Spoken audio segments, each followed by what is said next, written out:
Assalamualaikum warahmatullahi wabarakatuh. Di sini saya akan menjelaskan apa itu thariqah dalam Islam. Berikut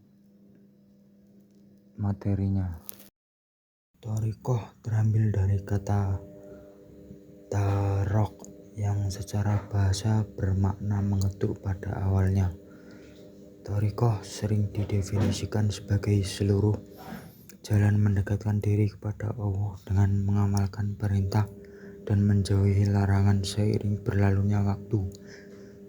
Thariqah didefinisikan sebagai kumpulan para salik yang dinisbahkan kepada salah satu syekh tertentu dengan kepatuhan terhadap peraturan-peraturan khusus dalam bermujahadah.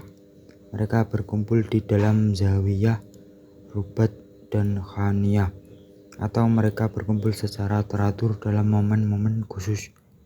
Mereka mendirikan majelis ilmu dan zikir dengan teratur. Sejarah masuknya thariqah ke Indonesia. Sejarah tarekat di Indonesia diyakini sama dengan sejarah masuknya Islam ke Nusantara.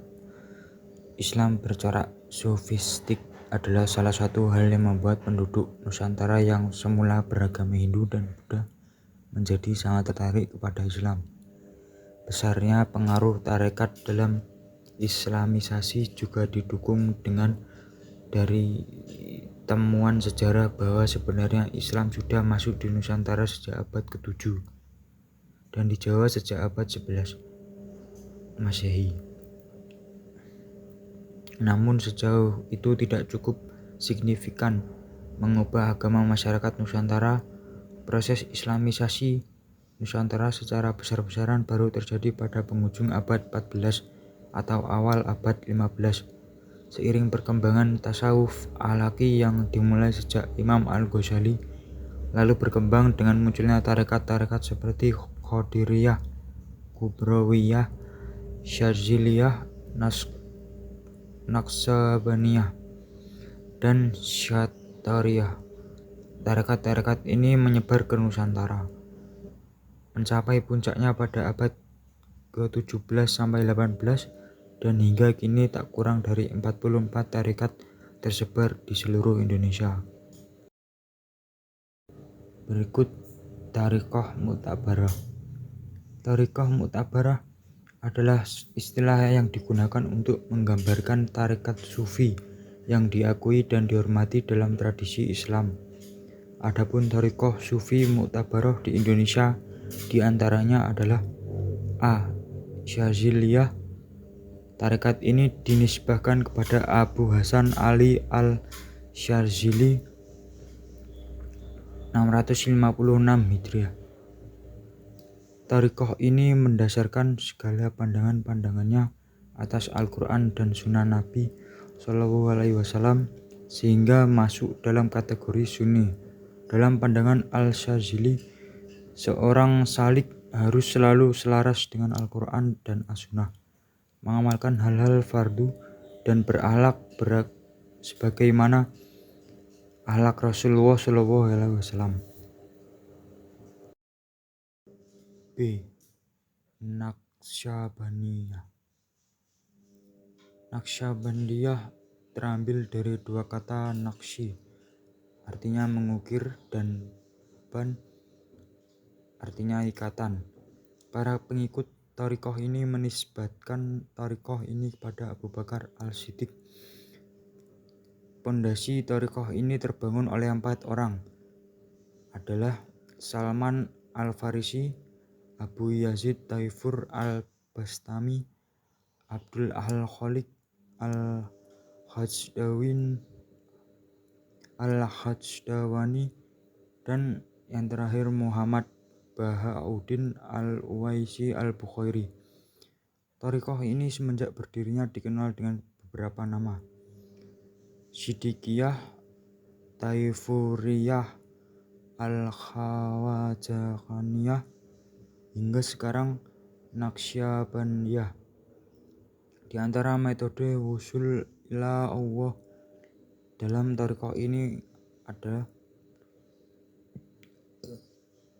Rabitah adalah konsep dalam tasawuf yang merujuk pada hubungan spiritual antara seorang murid pengikut dengan mursyid guru spiritual atau dengan Nabi Muhammad SAW. Yang selanjutnya muraqabah.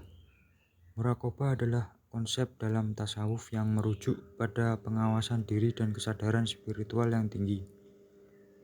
Zikir. Zikir adalah salah satu pondasi thariqah ini. Bahkan seorang hamba tidak akan wusul kepada Allah kecuali dengan melanggengkan zikir. Zikir ada dua macam, jahr dan khafi. Zikir kepada Allah ada kalanya dengan lisan, hati, atau keduanya. Apabila ingin memilih salah satu, maka zikir hati lebih utama, sebab jauh dari riya dan lebih bisa ikhlas. Berikutnya C. Al-Qadiriyah. Tarekat ini didirikan dan diberi nama sendiri oleh Syekh Abdul Qadir Al-Jilani pada 561 Hijriah. Maksud dari Al-Qadiriyah adalah Syahib Al-Hal Al-Qadir, yakni seorang salik bertakhaluk dengan sifat Allah Al-Qadir. Kewajiban yang harus dilakukan pengikut thariqah ini sehingga sah menisbatkan diri mereka adalah 1. I'tiqad dan amal sesuai dengan Al-Quran dan Al-Sunnah Al-Nabawiyah. 2. Takwa dan taat kepada Allah baik zahir ataupun batin. 3. Tunduk pada Allah dalam setiap keadaan seraya bertawakal dalam setiap perbuatan gerak dan diam. 4. Senantiasa menjaga batin dari menoleh kepada selain Allah dalam segala perbuatan.